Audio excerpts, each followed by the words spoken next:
Hello and welcome back to London Cycle Routes. Today I'll be showing you how to cycle from Brixton in South London to Stoke Newington in North London. This ride takes about 50 minutes and you can do the whole thing on quiet streets and protected cycle lanes. This is quite a long ride, over 9 miles long, but it's time competitive with public transport and takes roughly the same amount of time. If you find this video useful or you just enjoy watching it, then please don't forget to subscribe to the channel and hit the bell icon on YouTube, as I try to post new ones like it every week. Alright, let's get going. So we're starting on Electric Avenue at Brixton Market, and we are here, as you can see, where the market is still being set up. After the market is set up, you're actually not allowed to cycle down here. It's for pedestrians only, but we're here early, so we're going to look at some of the lovely market stalls. That's a fantastic place to come and buy your fruit and veg, by the way. It is a lot cheaper than supermarkets, and I also find that the tomatoes are just suspiciously a lot better. So if you're making a tomato salad or something like that, do pop down there. We keep going straight down Pope's Road here, and although it's a bit of a car park, it is quiet. And then we turn right at the end when we run into Brixton Police Station and onto Canterbury Crescent and just follow it round. And you can see here, this is where all the police vans for Brixton Police Station tend to be parked. We end up on Wiltshire Road, and if you can see that church in the distance, then you are going in the right direction. The church in question is called St John the Evangelist, and it was built in 1852, consecrated in 1853, but then unfortunately gutted by fire in 1947, but it was then restored, and a very nice church it is too. I think it's quite an attractive tower there. So you want to follow the road through here on Angell Park Gardens, and we want to turn left down Overton Road into the Angell Town estate. And this estate, the layout of the estate means that it is quite quiet. It's like a mini low traffic neighbourhood, but watch out for the little mini speed bumps on the ground, because they're a little bit too bumpy. They're no fun to cycle over on a bike at any speed. So if you can, the best way to deal with those is to stand up in your saddle, which lessens the impact. Unfortunately, many disabled people or people using adapted cycles can't stand up in their saddle, so it would be better to replace those with more forgiving speed bumps. There's another one at the end. As we come out of this estate, we go onto Five Ways Road, which is quite a weird one. It's kind of closed off at this junction, and what you should really do here is actually dismount and use the Toucan crossing and then rejoin the roads here. There must be a way to improve that. I know that Lambeth Council are thinking of putting cycle tracks down Loughborough Road, which could be a potential amendment to this route in the future and make the route a lot nicer. If they do that, they should really sort out that junction, because a lot of people will be cycling through the estate or from the estate, and it's currently quite difficult to join the road there. It's not very intuitive. This street, by the way, is a little bit, although we're here quite early in the morning, so it's quite quiet, it is a little bit too busy to be on a cycle route, but it's only on it for a short period of time. We just turn off left here. Also, I believe there are plans to put a bus gate on it in the future, which would make it quiet, and actually I think would be a fantastic addition. If you're wondering what we're doing here, by the way, we're picking our way through the sort of more quieter back streets from Brixton, kind of in the direction of the River Thames, sort of heading north-northeast, that kind of way. We're planning to cross the River Thames at Blackfriars Bridge, and then we're going to take a protected cycle track up north, and then we're going to go back onto another backstreet route when we get to Islington and Hackney, through some relatively recently traffic-calmed streets. If you know this area well, by the way, you might wonder why I'm sort of meandering around Ithorn Road and Cancell Road, and it's because the more direct route via Patmos Road is only one way, and I like to try and make the routes as symmetrical as possible, so that you can just cycle them in both directions, as that's generally what most trips involve. One place where it is not symmetrical technically is here. These lights here are actually no entry from the other direction, and you should technically dismount and use the crossing when going southbound. Some people simply cycle through the no entry sign, and really ideally the council would put an accept cycles on there so that you could go contraflow on there. We're now on Foxley Road. I don't really rate this street, to be honest. It could either do with being incorporated into a low traffic neighbourhood or some cycle tracks of its own, something like that.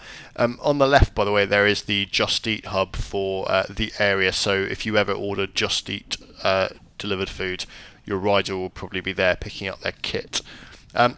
that's probably the last of the sort of streets that aren't so good in this route. There is one street which could be better as we get a lot closer to Stoke Newington, and I'll point it out when we get there.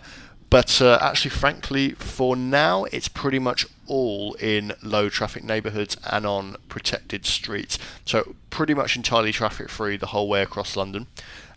One thing I will mention is the very street we are on now, St Agnes Place, could actually do with a filter. It could do with some bollards down it, because you saw that big SUV sort of catering down here. This is clearly not a through route. It's dividing two parts of a park, actually, at the point where we met that vehicle. It's really too narrow for two-way traffic as well, heavy two-way traffic. It's usually pretty quiet, but sometimes you get somebody driving on there going a bit too fast or not looking where they're going, so do be cautious as you go down there. But now we are entering into a low-traffic neighbourhood. This is Boleyn Street, and it's part of the Walworth LTN low traffic neighbourhood, which was introduced by Southwark Council. We've left Lambeth and we're now in Southwark, and you can see that just there ahead of us, that skyscraper is the strata at Elephant and Castle, with the three sort of characteristic sort of fans on the top, or wind turbines, which apparently don't work. This LTN, low traffic neighbourhood, is great. The way it works is these little closures here, they allow us to cycle through, but they don't allow motor vehicles through, and as a result there's no through traffic in the area, and the roads are blissfully quiet for us to cycle and for other people to cycle. So there's plenty of people just getting around by bike, doing their business, and that's always really, really nice to see. This scheme was made permanent in March 2022, and I believe the next steps are more green space and public realm improvements like pocket parks, that sort of thing. Now, we're going to cycle through a path on an estate, and the way I do it is I dismount, because there's no dropped curb, get back on my bike, and you might notice that that guy cycling ahead of us has managed to get on without dismounting, and he's done that by using a drop curb slightly further down the pavement. Unfortunately, that means to do that you have to cycle down the pavement for a bit, so I don't recommend that because it's illegal and it's not very nice. These paths through the estate, by the way, are shared with pedestrians, so don't go too quickly, and make sure you are quiet. That bit's not normally closed off. I think they're doing some work when I filmed this, so there should be a lot more space normally. It would be nice to see the public realm on the estate tidied up a little bit, so maybe there could be a separate path for cycles and a separate path for pedestrians that you could get through. And actually, you don't have to come all the way that I did. You can actually come out through here on the left, which is another exit from the corner of the estate, round the back of the basketball courts. But there's a sort of annoying barrier there, so I don't like to cycle that way. When you get to the crossing here, press the button. It's a toucan crossing. You can see there's the bike symbol, and you cycle down this path, Churchyard Row. What a note about this, although it is actually a cycle path and not a shared path, it is actually just for cycles. Be very forgiving if you see any pedestrians on it, because when you walk down there as a pedestrian, as I've done many times, it's honestly not really clear where you should be walking. So just treat it as a shared path, I think. For now, we're actually following, very, very briefly, Cycle Superhighway 7. You can see the painted symbols on the floor, and there's some signage as well. And really, that's just a wayfinding assist for us to work our way around Elephant and Castle roundabout, because Elephant and Castle roundabout is right to our right there, and we've just managed to completely bypass it. And although there is protection on some arms of it, this is the best way to go here. And just like that, we've actually already left Cycle Superhighway 7. We're no longer on it. And we're now actually following Cycle Superhighway 6, or Cycleway 6 as it's now called. Really, this is a really high quality protected route, really nice protected lane, plenty of people sort of using it even at this time in the morning. And it stretches all the way from Elephant and Castle. There you are, you see signs that say CS6, all the way from Elephant and Castle, and all the way up to sort of Camden, and actually there's an extension to Hampstead Heath now. We're not going all the way, we're going to get it to just before King's Cross. We're going to be cycling all the way up there on mostly protected lanes or very quiet streets there, and then we're going to leave it and we're going to take a slightly different route to get from King's Cross through Islington and Hackney up to Stoke Newington. But for now, this is really probably the easiest part of the route. It's very simple. I really wish there were more cycle lanes like this in London down the main roads, because there are often great backstreet routes in some parts of town. Often not great backstreet routes, to be honest, in some other parts of town. In West London, people are always asking me, can you do a nice backstreet route in West London? Reasonably, they say, oh, we need backstreet routes even more in West London because there are no good on-road routes. The problem is that there also aren't any good backstreet routes. It's often very difficult to find it in Kensington, and boroughs like that, which is actually why, and I say this in a lot of videos, why we really need the cycle lane on Kensington High Street, because there just isn't a good backstreet route that shadows it that you can use instead. So often there's no replacement for having good cycle infrastructure on main roads. It's great to have traffic calm backstreets; those are also really important, but you need both on the main roads and on the backstreets. Ideally, every backstreet would be part of a low traffic neighbourhood, and every main road would have a cycleway like this on it, and then anybody would be able to cycle to wherever they wanted to without looking up some weird YouTube channel that tells you how to get from A to B. I would be out of business, but it would still be fantastic. Take note of that modernist pub on the left, by the way, called Doggett's. Its full name is actually Doggett's Coat and Badge, and it's named after the Doggett's Coat and Badge rowing race, which is the oldest rowing race in the world. It first started in 1715, and it was between watermen, who were these sort of water taxis that used to be really important in London. Less so now, obviously, but still a nice name for a pub in a good location, and quite an interesting building, I think, as well. We are coming up to the junction at the north end of Blackfriars Bridge, and I only really have one comment about this, which is that the lights can take a while here, especially if you obey them to the letter, which I obviously do in this video. Not everybody cycling through does, for fairly obvious reasons, but yeah, it's probably best not to jump lights here, but the timings of them are not particularly cycle friendly. I feel like that junction might be slightly over-engineered. It sort of feels like a sort of superhighway junction, but it is nevertheless a fantastic cycleway. So yeah, we're heading up towards Farringdon now, and hopefully if we're lucky we're going to get a green wave through all the rest of the green lights here. By the way, if you turn off left there, that's a good way to go towards Holborn, where that blue shared space sign was. We're not going that way today though. The cycleway actually changes from a bi-directional cycleway to a one-way cycleway, and there's with a crossover point. So if you were coming in the other direction, there's actually a lane on the other side of the road as well here. So don't worry, it is a symmetrical route. This little raised bit here under the Holborn Viaduct, by the way, I was told the reason it's built like that is because to have done it in the style of the rest of the lane, it would have been very expensive to sort the drainage out. So this is basically that sort of raised platform is basically an ingenious solution to abrogate the need for a new drainage system. Just coming up ahead, we've got some construction works. It's a little bit disappointing that there is not a diversion protected lane around it, but let's not dwell on that for too long, because we don't want to miss this very sharp turning up Greveille Street. And it's very sharp indeed, and then another sharp turn here. In this section, the cycleway actually splits. So in the southbound direction, it's still on the main road in a protected lane. In the northbound direction, which we're going in, it's on the beautifully named Saffron Hill, which is just a quiet street with no traffic, and I think it works fine. The history of the names around here is really interesting. So it's not that saffron was sold on Saffron Hill. It's actually before the land was developed. It was grown in the Hatton estate, and that's why it's called Saffron Hill.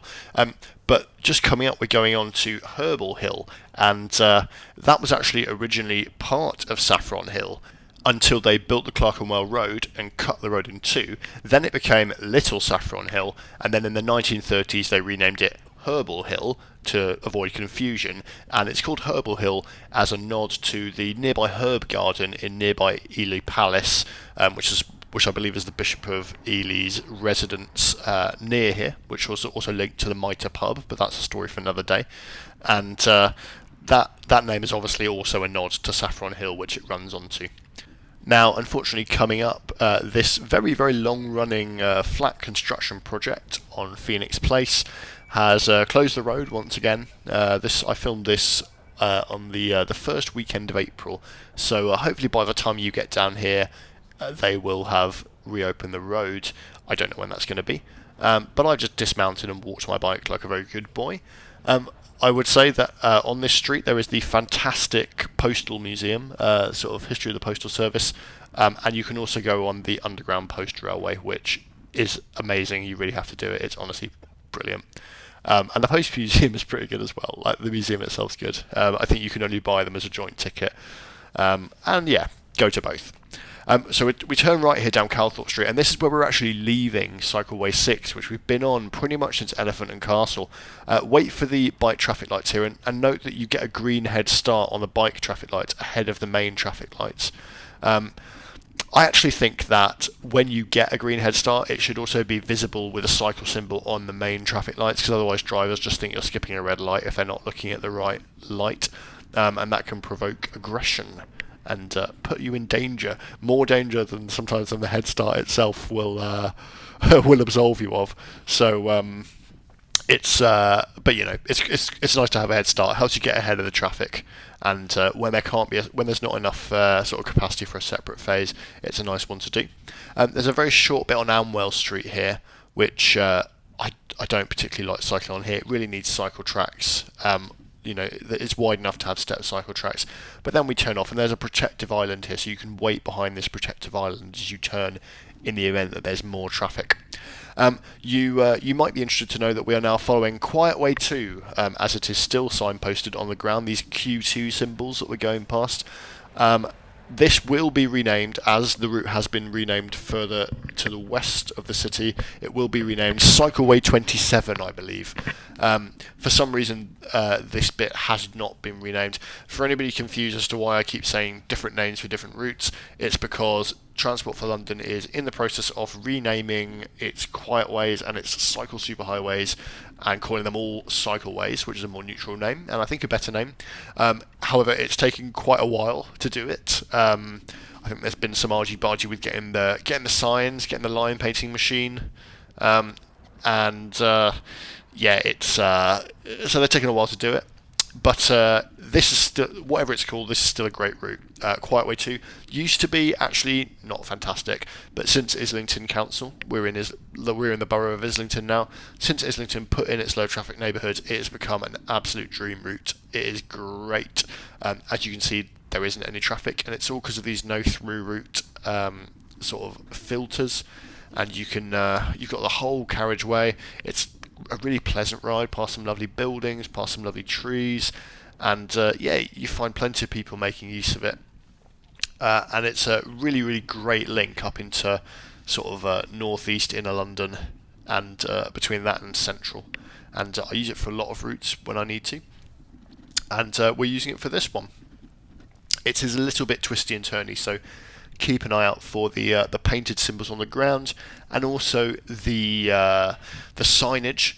And if you do have trouble with wayfinding, the best thing to do is to download the digital map of this route, which the whole route from Brixton to Stoke Newington, which I've included. You can just download it for free. There'll be a link in the description to a website called Komoot, and you can download it for your app of your choice or your device of your choice. It's in an open GPX format, so yeah, definitely worth getting one of those if you're the sort of person who likes to use an app or device. By the way, make sure you keep a lookout here, because it's very easy to miss this turn. It goes into the green past the church, which is very cute, but yeah, that is the easiest turn to miss on Quietway 2, and I think in the whole route actually. But if you're following the digital map, it won't matter. Or now you've seen the video, you'll know what to watch out for, won't you? This is all largely through sort of nicely filtered streets. You can see these bollards to keep the traffic out and stuff like that. And yeah, it's sort of getting a bit later now. You know, it's sort of probably about 8:30, 9 in the morning, something like that. And you can see, whenever we cross a main road, including that person doing an illegal U-turn, we see all sorts of traffic. But on the routes that we're on, it's very quiet, and there's even quite a few people out cycling as well. Probably seeing more cycles down this route, I reckon, than people driving, which is always a good sign. Always a nice thing to see. Any cars that you do see within these low traffic neighbourhoods, they tend to be people accessing their own homes or shops within the area, because there's no through traffic within here because of all these filters, these no entry to motor vehicle signs, and the bollards which we can cycle through but motor traffic can't drive through. And here's another one here, and it's a really good way of quieting down an area and basically turning this Quietway 2, which used to be a really substandard cycle route, into a really fantastic, basically just more or less traffic-free route. And yeah, lots of people I think we've passed since we went to those last traffic lights. I think we probably passed about 6 people cycling and 1 car. So great ratio of people riding around on bikes and people driving. Something to watch out for on the route, just around this corner, we are just heading up to a mini roundabout. Frankly, I don't think this is the best way to handle this intersection. I don't think you should be putting cycles on mini roundabouts. That road that it goes across can get quite busy, and yeah, it'd be great to see some sort of replacement there, maybe a sort of parallel zebra crossing or a signal junction, which could make things a lot safer. I don't think that's a great long-term solution, so hopefully that's something that maybe TfL can look at. We hear, as we get into de Beauvoir, de Beaver, depends what you refer to it as, we turn left, and we've actually left Cycleway 27, Quietway 2 now, and we're now on Cycleway 1, or CS1, Cycle Superhighway 1, and this is nice now, so you can see there's families cycling on it. Always great. That's really why we need this sort of infrastructure, so anybody from age 8 to 80 can cycle down the road, and you don't have to be sort of an athlete to do it. This whole part of town is one of London's oldest sort of, they didn't call them low traffic neighbourhoods then, but it is one. Lots of filters around the sort of de Beaver, de Beauvoir area. By the way, it's pronounced de Beauvoir, but the traditional way of saying it is apparently de Beaver. It's also the home of the Beavertown Brewery, which is why it's called the original home of it anyway. It's since relocated to Tottenham. Just coming up here, these lights have a bit of a long wait at them. I don't mind waiting, but a pedestrian actually encouraged me to skip them. But yeah, don't actually skip them. We go on to Balls Pond Road now, which has this great short stretch of protected cycleway. It's 2 ways, so you can use it in both directions. And this has been put in, it's a recent improvement to link up these 2 different filtered streets when you have to go on the main road for a brief set of time. And that's a great simple improvement to Cycleway 1, CS1. And there's actually been quite a few improvements recently. So as we get, I'll point it out, but further up we actually go into the new Stoke Newington low traffic neighbourhood, which is a Hackney low traffic neighbourhood. And that basically makes a huge stretch of CS1 pretty much traffic free, whereas before it basically ran through rat runs and wasn't very nice at all. So CS1, when it was first put in, was this really quite terrible route, but now it's getting much better, and there'll be further improvements in the future, certainly when Haringey gets its low traffic neighbourhoods in further upstream, but hopefully on this street too, Boleyn Road. This is probably the worst remaining street that we have to go through on CS1, and as you can see, it's really, I mean, it's quite quiet at the moment because I came at quite a quiet time of day, but actually it's still got a bit of traffic on it. It's really a main road. This might fall within the purview of Islington's Mildmay East low traffic neighbourhood, which is hoping to be sort of set up in the next 2 years or so. It might be a boundary road, or it might be inside it. If it's inside it, that's great. It should have a bus gate on it and get really quiet. If it's not inside the low traffic neighbourhood, I think to make Cycleway 1 really good, that street actually really needs protected cycle tracks. It either needs to be filtered or to have protected cycle tracks, because it's not a particularly nice place to cycle, and the rest of it is so good now that actually it would be a real shame not to have a complete route. But yeah, now we've actually entered into the Stoke Newington low traffic neighbourhood, and we're still following the CS1 signs. And these streets are so quiet, and the reason for that is because Hackney's put in this scheme to remove through traffic from all these streets in this area. It's such a really large low traffic neighbourhood, sort of to the south of Clissold Park and the west of the A10, and it's really ambitious, and it's frankly made a massive difference. CS1 really was terrible when it first launched, but schemes like this and interventions further upstream are slowly improving it and slowly making it quite a good route. And you're starting to see stuff like on the right, there's a guy there with a cargo bike delivering stuff. It's really, really nice to see that sort of thing, and it happens spontaneously when you create safe cycle routes and get rid of the heavy motor traffic. I was extolling the virtues of main road routes earlier in the video, but this is a great example of a really good backstreet route that uses residential streets, filtered streets. People often complain that backstreet routes are slower, but you might notice that this one's not slower. It's very direct and it's very quiet. And the best thing about it is that on a main road we'd be stopping at traffic lights every now and again, but we're going pretty much straight and we're not having to stop at the junctions. We're able to just go straight through. So it's actually, if anything, quicker. And as long as it's safe and as long as it's not got too much traffic on it, which this doesn't because of the low traffic neighbourhood, they can be a really effective way of delivering like really quick routes, quite fast with very little civil engineering involved. So we're coming up here pretty much to the end of the ride here. So this is to Stoke Newington Church Street, and we're breaking from CS1 here. And I'm just going to show you they've put a bus gate on Church Street, so it's really quiet. There's people doing deliveries here, but there's not very much traffic, and it's weird because it still feels like a fast, busy road because of the narrow pavements and the sort of the way that the carriageway's done. So maybe the next step there would be hopefully to have a sort of a more sort of pedestrian-friendly design with like wider pavements, kind of like Orford Road is in Walthamstow. They've done a nice job there, I think, to kind of show that it's a place for pedestrians and people walking around and cycling rather than for motor traffic. So hopefully that will become a permanent thing. I think the Stoke Newington thing's a trial at the moment, the low traffic neighbourhood there. But yeah, that's it. Thanks very much for watching that, guys. Really appreciate it. Don't forget to like and subscribe to the video and to the channel. And always appreciate comments underneath and requests as well. Always want to hear requests for routes that you'd like to see, and also comments on anything that I've said in the video is also great. Just go for it. I'll see you again next time. Thank you.